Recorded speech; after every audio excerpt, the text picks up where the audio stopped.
Biodiversity में बात कर रहे थे, level of biodiversity, level of biodiversity. कल हमारी बात हो गई थी, हमने देखे थे जेनेटिक लेवल पे भी बहुत सारी बायोडायवर्सिटी है।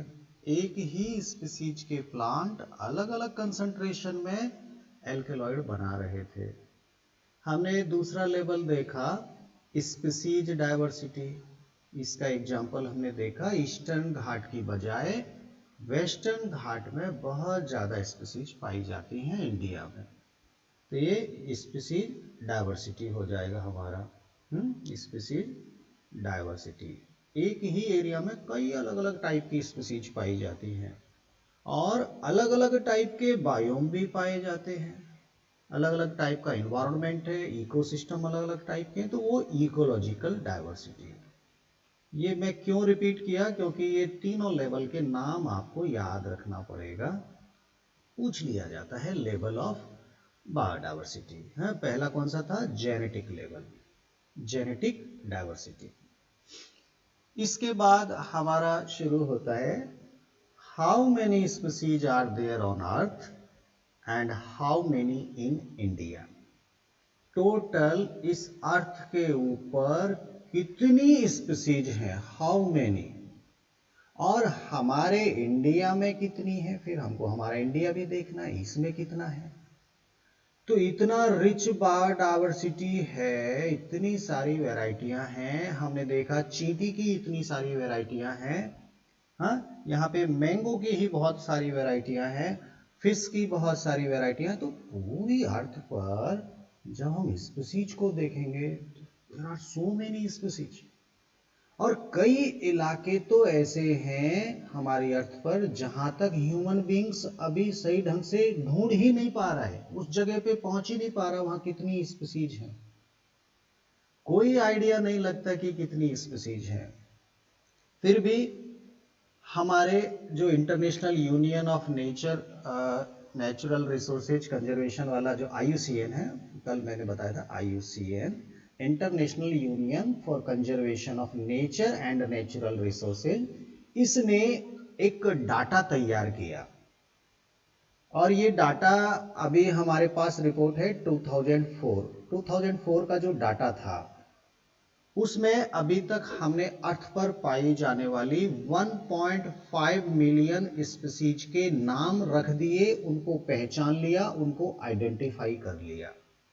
1.5 मिलियन स्पीसीज अभी तक हम आइडेंटिफाई कर चुके हैं। अभी और कितनी सारी स्पीसीज ऐसी हैं जिनको हम देख नहीं पाए, जिनको हम अभी जान नहीं पाए, उनके बारे में कहना सही नहीं होगा। इनका नाम लिख चुके हैं, इनके फोटोग्राफ्स, इनके एविडेंस हमारे पास, डाटा हमारे पास रिकॉर्ड में मौजूद है। एज पर रिकॉर्ड ऑफ IUCN 2004 रिपोर्ट में 1.5 million species we have discovered. Actually species तो पहले से ही मौजूद है अर्थ पे, हम केवल उनको खोजना है, उनको जानना है। और ये चीज लगातार हम प्रयास कर रहे हैं कि हम कम से कम इतना तो जान जाएं कि अर्थ पर आखिर कितनी टाइप की स्पीसीज मौजूद हैं। तो अलग अलग साइंटिस्ट ने अपने अलग अलग थोड़ा एस्टिमेट दिया, क्योंकि रियल फिजिकल स्पीसीज को पहचानना तो मुश्किल होता है। आप समझ लीजिए छोटा सा एरिया, उसमें कितने तरह के कीड़े मकोड़े, जीव जंतु, पेड़ पौधे कितने हैं, वो ही हम सही ढंग से काउंट नहीं कर पा रहे। तो एक आइडिया लगाना कि अर्थ पर कितनी तरह की लाइफ है, एक बहुत मुश्किल काम है। फिर भी हमारे साइंटिस्ट लोगों ने अंदाजा लगाया कि इस अर्थ पर कितनी स्पीसीज हो सकती हैं। तो किसी ने कुछ बोला, किसी ने कुछ बोला, किसी ने तो बोला कि 20 से लेकर 50 मिलियन स्पीसीज हो सकती हैं हमारी अर्थ पर। लेकिन ये जस्ट एक तुकबाजी थी। एक साइंटिफिक तरीके से अंदाजा लगाया रॉबर्ट मे बहुत अच्छे साइंटिस्ट हैं, इन्होंने थोड़ा साइंटिफिक तरीके से अंदाजा लगा के हमको बताया। इनका नाम थोड़ा याद कर लीजिए। रॉबर्ट मे ने एस्टिमेट किया कि आखिर कितनी टाइप की स्पीसीज इस अर्थ के ऊपर मौजूद है। कैसे उन्होंने अंदाजा लगाया वो थोड़ा देखिए, मैं आपको समझाता हूं। रॉबर्ट मे का नाम याद रखना है, ठीक है।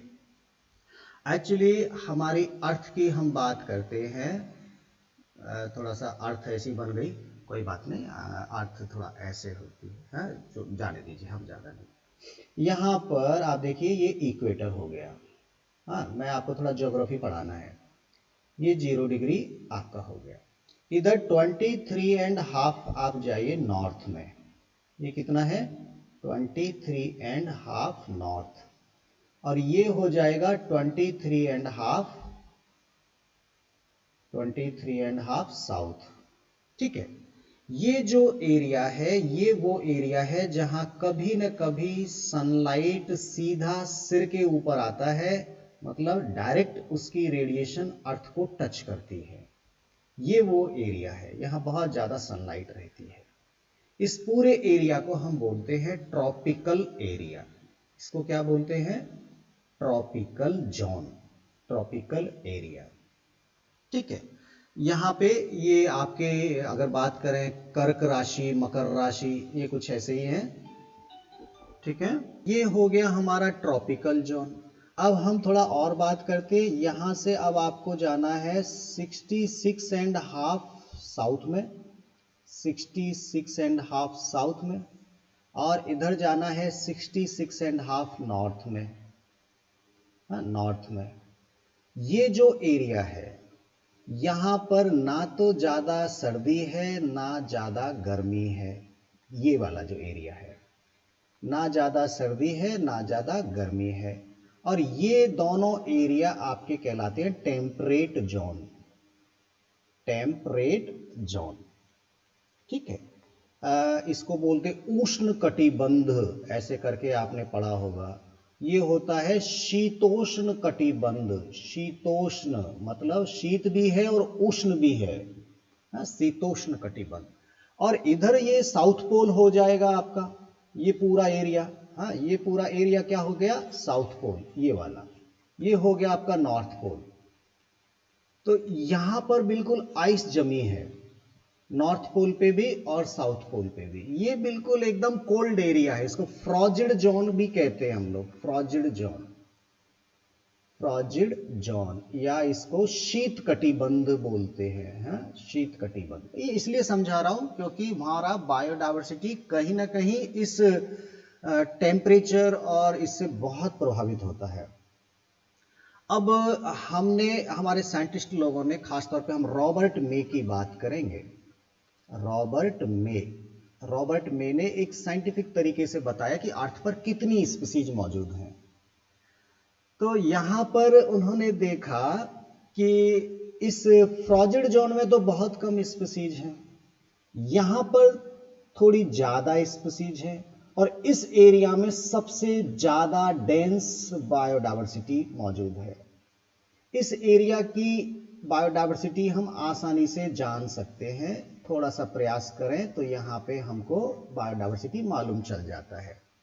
इस एरिया में भी हम बायोडायवर्सिटी आसानी से काउंट कर सकते हैं, लेकिन यहाँ बहुत मुश्किल होता है बायोडायवर्सिटी काउंट करना, क्योंकि थोड़ी सी जगह में बहुत सारी स्पीसीज हैं और इसमें इतने घने घने जंगल हैं कि उन जंगलों में घुस पाना भी पॉसिबल नहीं है। अमेजोन रेन फॉरेस्ट की आप बात कीजिए तो वो इसी एरिया में पड़ता है, जितने भी घने जंगल हैं वो इसी एरिया में पड़ते हैं। वो क्यों पड़ते हैं उसके बारे में भी हम बात करेंगे बाद में। एक्चुअली बहुत रिच बायोडायवर्सिटी प्लेस है ये वाला एरिया, यहाँ बहुत तरह के प्लांट्स मिलते हैं, बहुत तरह के एनिमल मिलते हैं, और यहाँ घने घने जंगल जितने भी हैं वो सब इस एरिया में पाए जाते हैं। तो इस जगह पर बायोडायवर्सिटी को हम नहीं खोज पा रहे। अभी हमारा IUCN ने कितना बताया, ओनली 1.5 मिलियन स्पीसीज अभी तक हम आइडेंटिफाई किए हैं। अब रॉबर्ट मे ने साइंटिफिक तरीके से अंदाजा लगाया। कैसे लगाया, यहां पर रेंडमली उन्होंने मान लीजिए लगभग 10 जगह पर 1 किलोमीटर स्क्वायर के एरिया ऐसे छांटे, जैसे 1 किलोमीटर स्क्वायर का एरिया, ये मैंने अब यहां 3 छांटे फिलहाल, ठीक है। अब यहां पर उन्होंने इस 1 किलोमीटर स्क्वायर एरिया में रैंडम छांटा, इसमें स्पीसीज काउंट किया, इसमें सपोज उसको 50 तरह की स्पीसीज मिली, यहाँ पर काउंट किया, हो सकता है यहाँ पर उनको 70 टाइप की स्पीसीज मिली। यहाँ पर इस एरिया में देखा लगभग 80 टाइप की स्पीसीज मिली। तो एवरेज क्या निकाल के आया उनका, लगभग 200 डिवाइडेड बाई 3, थोड़ा मान लीजिए इसको, कितना निकल के आया, 3 × 18, 2 3 × 18, लगभग 66 या 67 एवरेज बायोडाइवर्सिटी निकली इस एरिया की। अगर हम इस एरिया की बात करें तो यहाँ की बायोडाइवर्सिटी कितनी निकली, 67। अब ये से ही जो यहाँ पे एवरेज निकाल के एक बायोडाइवर्सिटी आइडेंटिफाई किया उन्होंने टेम्परेट जोन में, अब ऐसे ही इस एरिया में हर जगह तो बायोडाइवर्सिटी ढूंढ नहीं सकते, ऐसे ही कुछ सैंपलिंग रैंडम उन्होंने 1-1 किलोमीटर स्क्वायर के कुछ फील्ड यहाँ पे काउंट किए और उनमें बायोडाइवर्सिटी को मेजर किया कि कितनी है इसमें। तो सपोज इस वाले में जो उनको बायोडाइवर्सिटी मिली, सपोज 200 मिली, इसमें मान लीजिए उनको 500 मिली, और इस वाले में मान लीजिए उनको 300 मिली या 200, थोड़ा सा ऐसा करते हैं कि आसानी से भाग दे पाए, 500 इसमें मिली। तो 1200 स्पीसीज उनको मिली, एवरेज निकाला तो लगभग वहां पे मिला 400 स्पीसीज का एवरेज निकल के आया, 400 स्पीसीज का।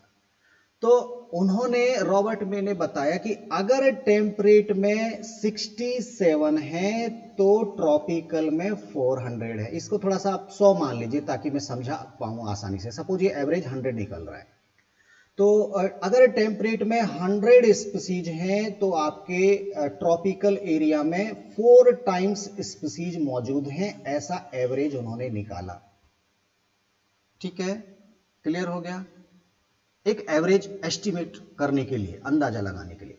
और यहां की स्पीसीज डिस्कवर कर ली गई ह्यूमन पावर से। सपोज इसमें मान लीजिए निकली 3 मिलियन स्पीसीज आई, मान लीजिए 2 मिलियन या 2 मिलियन, आप मान लीजिए 2 मिलियन स्पीसीज। तो अगर इस एरिया में, ये वाला जो एरिया है, अगर यहां पर 2 मिलियन स्पीसीज मौजूद हैं तो इस एरिया में लगभग कितनी स्पीसीज मौजूद होंगी, जस्ट मल्टीप्लाई बाई 4 कर दीजिए, लगभग 8 मिलियन इस स्पीसीज में होंगी। तो 8 मिलियन यहां की हो गई, 4 मिलियन इस एरिया की हो गई, यहां पर भी मान लीजिए 2 मिलियन यहां की हो गई, यहां पे तो और भी कम होंगी। तो इनको सबको जोड़ के उन्होंने एस्टिमेट बताया कि यहां कितनी टाइप की स्पीसीज हमारी अर्थ पर हैं, और रॉबर्ट मे के एस्टिमेट के अकॉर्डिंग हमारी अर्थ पर 7 मिलियन टाइप ऑफ स्पीसीज मौजूद हैं। ये डाटा याद रखना है। ये एक साइंटिफिक तुकबाजी है, थोड़ा तरीका उनका प्रॉपर था, प्रॉपर सैंपलिंग किया, प्रॉपर एवरेज निकाला, दोनों का रेशो निकाला और फिर एस्टिमेट लगाया कि हमारी अर्थ पर कितनी स्पीसीज मौजूद हो सकती हैं।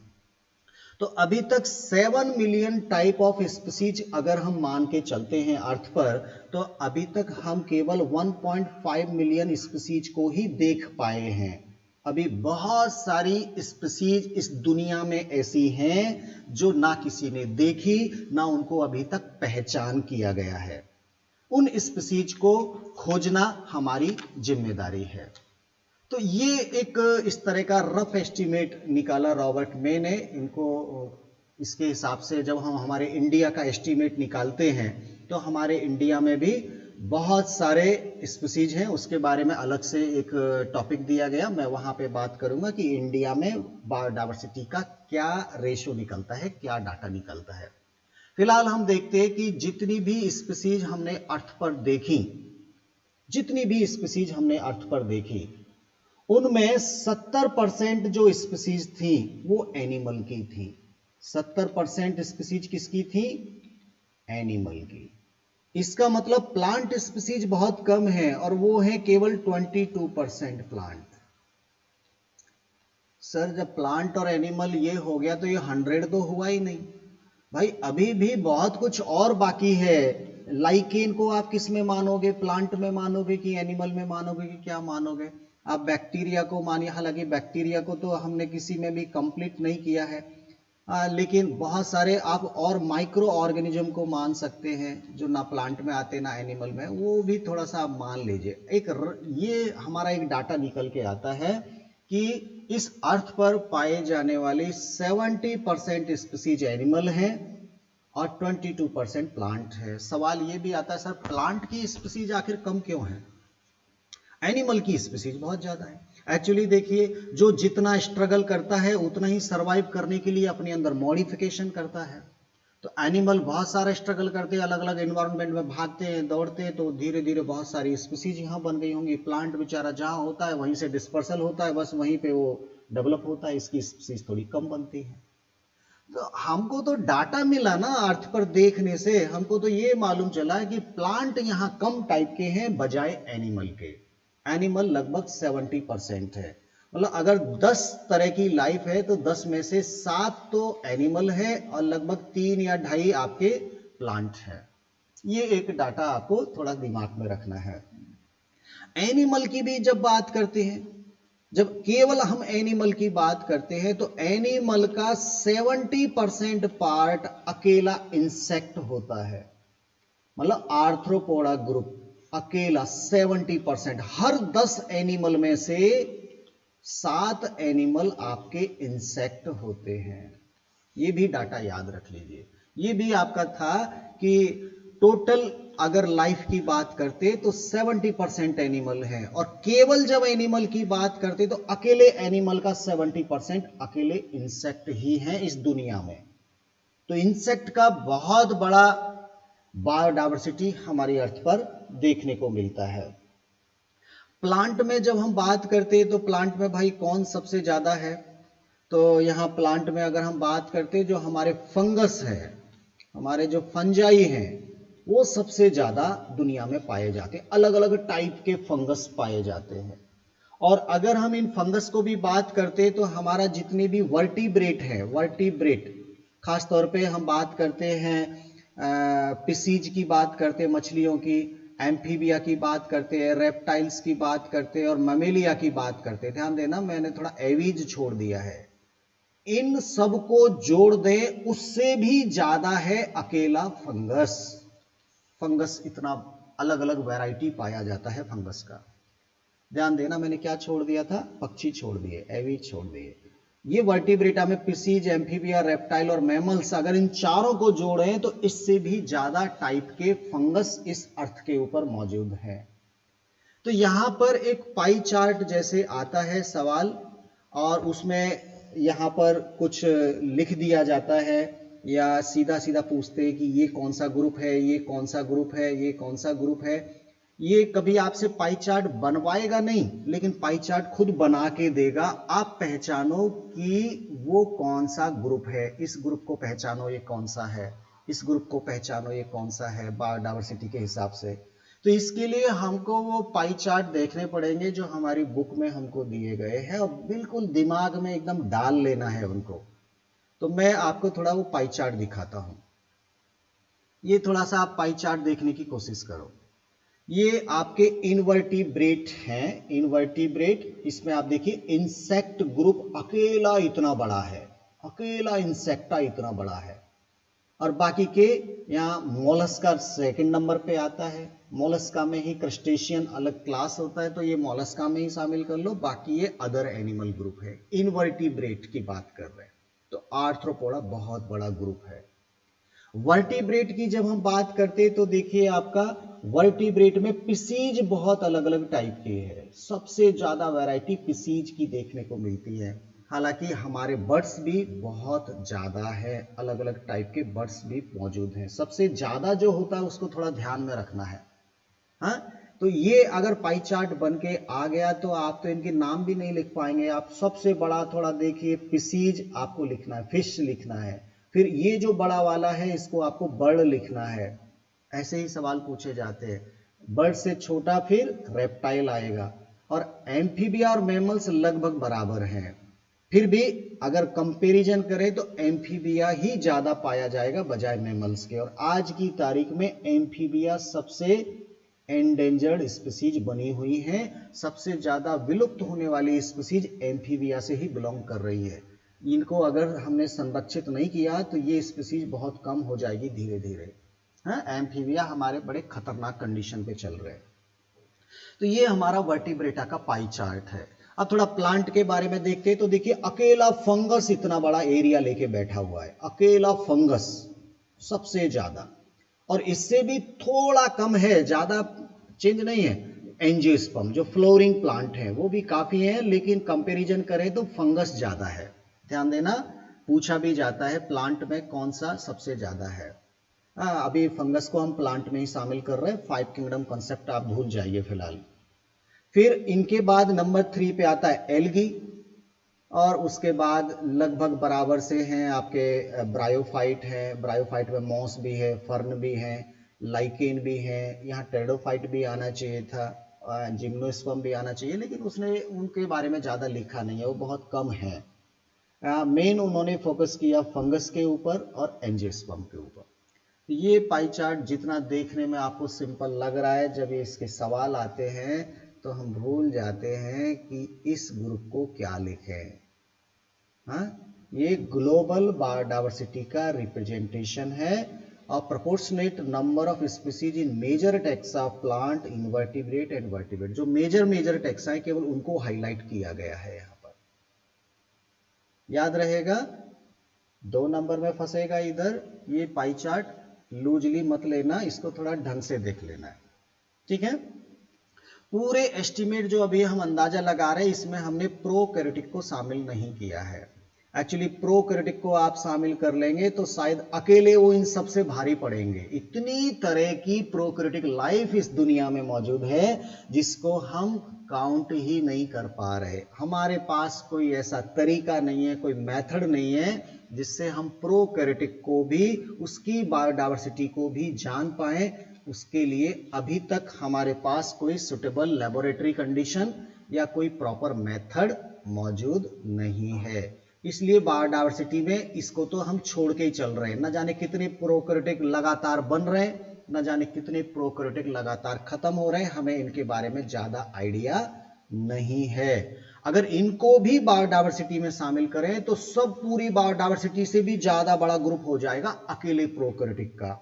शायद इतनी वैरायटी मौजूद है प्रोकैरियोटिक सेल में, प्रोकैरियोटिक लाइफ में। चलिए अब थोड़ा इंडिया के बारे में बात कर लिया जाए। भाई बर्ड की बात हो गई कि बर्ड में क्या पोजीशन है, अब थोड़ा इंडिया में देखते हैं इंडिया में क्या पोजीशन है। पूरे वर्ल्ड का अगर हम लैंड सरफेस एरिया की बात करते हैं, लैंड सरफेस एरिया, तो जितना पूरे वर्ल्ड का एरिया है उसका केवल 2.4% एरिया हमारा इंडिया में आता है। ओनली 2.4% एरिया ये हमारा इंडिया में है। लेकिन अगर टोटल वर्ल्ड की बायोडायवर्सिटी की बात करें, टोटल कितनी बायोडायवर्सिटी है, तो रॉबर्ट मे ने कितनी बताई आपको, 7 मिलियन बताई। तो इस बायोडायवर्सिटी का चाहे एरिया हमारे पास कम है, लेकिन बायोडायवर्सिटी हमारे पास 8% बायोडायवर्सिटी अकेला इंडिया रखता है। इतनी सारी रिच बायोडायवर्सिटी हमारे इंडिया में है। और उसका कारण क्या है, उसका कारण जब आप जानने की कोशिश करेंगे तो आप देखिए हमारा इंडिया जो है वो आधा तो आता है ट्रॉपिकल में और आधा आता है टेम्परेट में। यहां आप गुजरात बना दीजिए, ये आपका इंडिया, इस तरह से आप थोड़ा सा देखिए। तो देखिए ये जो आपका एरिया है, ये एरिया तो आ गया एकदम ट्रॉपिकल एरिया में, और ये ऊपर वाला एरिया आ गया आपका टेम्परेट एरिया में। तो यहां अगर हम बात करते हैं तो दोनों एरिया का मिक्सचर यहां पे मौजूद है। ये ट्रॉपिकल एरिया की स्पीसीज भी पाई जाएंगी, टेम्परेट एरिया की स्पीसीज भी यहां पाई जाएंगी। अगर यहां पे हम जब बायोम की बात कर रहे थे तो यहाँ डेजर्ट भी मौजूद है, यहाँ ईस्चुरी भी मौजूद है, यहाँ प्लेन भी मौजूद है, यहाँ हिल एरिया भी मौजूद है, यहाँ प्लेट्यू भी मौजूद है, यहाँ रिवर भी मौजूद है। कितना सारा यहाँ घने जंगल फॉरेस्ट भी है, रेन फॉरेस्ट भी है, बहुत सारा अलग अलग टाइप का हैबिटेट हमारे इंडिया में है। इसीलिए यहाँ इतनी सारी रिच बायोडायवर्सिटी पाई जाती है, चाहे लैंड हमारे पास कम है। बहुत रिच बायोडायवर्सिटी में हमारा इंडिया का नाम आता है। अगर हम वर्ल्ड के टोटल मेगा बायोडायवर्सिटी कंट्री की बात करते हैं तो हमारा इंडिया 12 मेगा बायो कंट्री में शामिल है। 12 मेगा बायोडाइवर्सिटी ये माने जाते हैं, 12 मेगा बायोडाइवर्सिटी कंट्री, तो हमारा इंडिया उसमें आता है। हाँ, ये थोड़ा याद करना है। अगर हमारे इंडिया के ऊपर हम रॉबर्ट मे का एस्टीमेट वाला फॉर्मूला अप्लाई करें तो अभी तक हमने केवल 22% बायोडाइवर्सिटी को डिस्कवर कर पाए हैं। बायोडाइवर्सिटी अभी तक हम डिस्कवर कर चुके हैं। कितनी अभी और खोजना बाकी है हमारे पास? 78% अभी हिडन में है, उसको ढूंढना बाकी है। और ये ढूंढने के लिए हमको एक्सपर्ट मेन पावर की जरूरत है। एक्सपर्ट मेन पावर हमको चाहिए, वो इसको ढूंढ सकती है। एक्सपर्ट मेन पावर कौन है? जो इकोलॉजी पढ़ते हैं, इकोलॉजिस्ट जो होते हैं, जो बायोलॉजी के स्टूडेंट होते हैं, वो इसका इंपॉर्टेंस समझते हैं। आगे चलकर जब वो रिसर्च करेंगे, इकोलॉजिकल फील्ड में जाएंगे, तो वो एक्सपर्ट वो पहचान पाएंगे कि ये स्पीसीज तो पहले से ही हम जानते हैं, ये स्पीसीज नई आई है, चलो इसको कैटलॉग करते हैं और इसका नाम रखते हैं। तो हमको एक्सपर्ट मेन पावर की जरूरत है। लॉट ऑफ टाइम इसमें लगने वाला है, लॉट ऑफ टाइम का हमको जरूरत है। एक दिन में काम नहीं हो सकता, बहुत साल लगेंगी इसको ढूंढने में, इसको पहचानने में। तो हमारा अलग अलग डिपार्टमेंट इसके लिए लगातार काम कर रहा है। पुराना जो स्पीसीज मौजूद है उसको हम बचाने का प्रयास कर रहे हैं, और नई नई स्पीसीज को हम खोजने का कोशिश कर रहे हैं। लेकिन ये प्रॉब्लम तब बड़ी मुश्किल हो जाती है कि कई स्पीसीज ऐसी हैं जिनको खोजने से पहले ही विलुप्त होने की संभावना बन गई है। अभी तक हम उनको खोज भी नहीं पाए, उससे पहले बेचारी वो विलुप्त हो रही हैं। तो फिर ये बायोडाइवर्सिटी को हम कभी पहचान नहीं पाएंगे, देख नहीं पाएंगे। एक्चुअली हम एक लाइब्रेरी तैयार करना चाह रहे हैं जिसमें हर स्पीसीज की बुक हम रखेंगे, लेकिन वो लाइब्रेरी हमारी बनने से पहले ही खत्म हो रही है, जल रही है, ऐसा आपकी बुक बोलती है। एक्चुअली उन स्पीसीज को कैटलॉग करने से पहले ही हमारी लाइब्रेरी बर्निंग कंडीशन में है। ये स्पीसीज विलुप्त हो रही हैं, इनको बचाने के लिए हम इनको बचाएं कैसे? हम इनको जानते ही नहीं हैं अभी तक। तो ये एक बहुत बड़ा चैलेंज हमारे सामने बना हुआ है। हमको कम से कम टाइम में सब स्पीसीज को आइडेंटिफाई करना है ताकि हम उनके लिए कुछ इनिशिएशन कर सकें, उन स्पीसीज को बचाने का प्रयास कर सकें। ध्यान देना, हर स्पीसीज में कुछ यूनिक जीन्स होते हैं। अगर बहुत यूजफुल जीन्स हमको अचानक से किसी स्पीसीज में मिल जाए तो हमारी लाइफ एकदम बदल सकती है, लाइफ चेंज हो सकती है। आप ध्यान दीजिए, अगर वो बैसिलस थुरिंग जो हमारा थर्मस एक्विटिकस बैक्टीरिया अगर हमको नहीं मिलता, थर्मस एक्विटिकस बैक्टीरिया अगर नहीं मिलता तो हम पीसीआर मशीन की कल्पना भी नहीं कर सकते थे। हाँ, उसी ने तो वो एंजाइम दिया, उसी के पास तो वो जीन था। तो ऐसे न जाने कितने यूजफुल इंपॉर्टेंट जीन्स उन स्पीसीज में मौजूद हैं जो खत्म हो रहे हैं इस दुनिया से। तो उनको जल्दी जल्दी आइडेंटिफाई करेंगे ताकि लगभग हर जीन्स का कलेक्शन हमारे पास आ जाए और हम ज्यादा से ज्यादा ह्यूमन बींग्स को इंप्रूव कर सकें, हमारी इकोलॉजी को भी इंप्रूव कर सकें।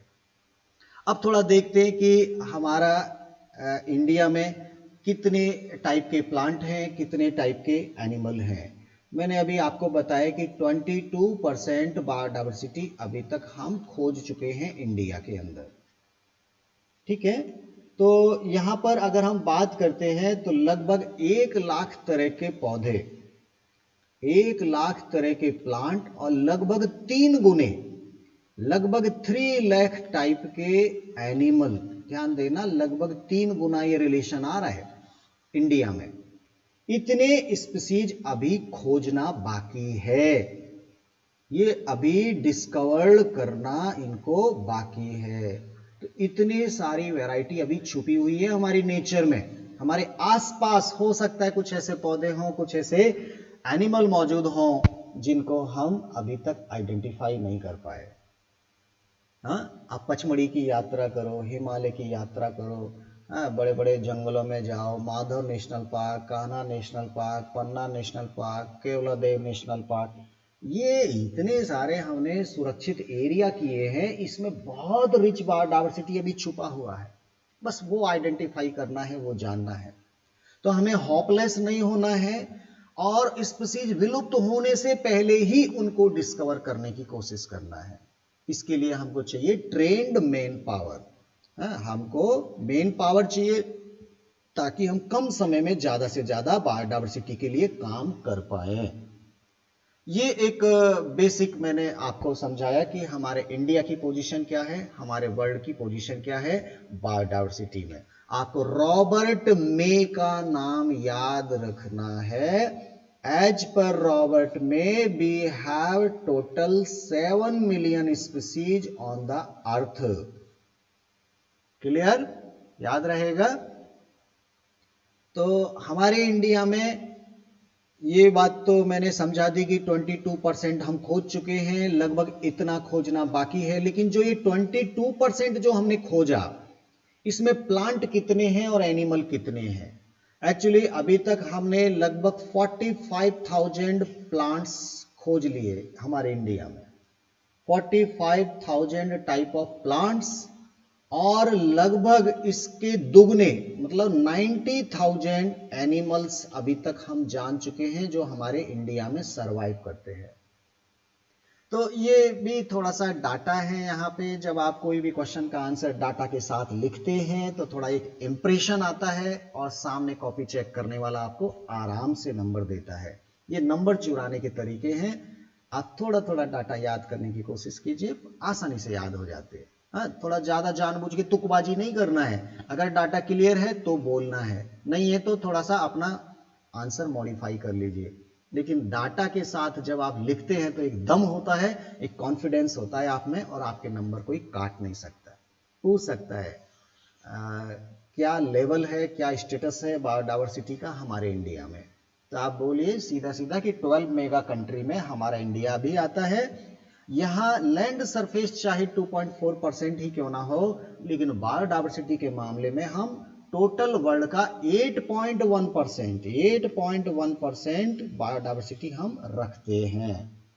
अभी तक हमने लगभग 45,000 प्लांट और 90,000 एनिमल्स डिस्कवर कर लिए हैं। लगभग 1 लाख प्लांट और 3 लाख एनिमल को खोजना अभी बाकी है।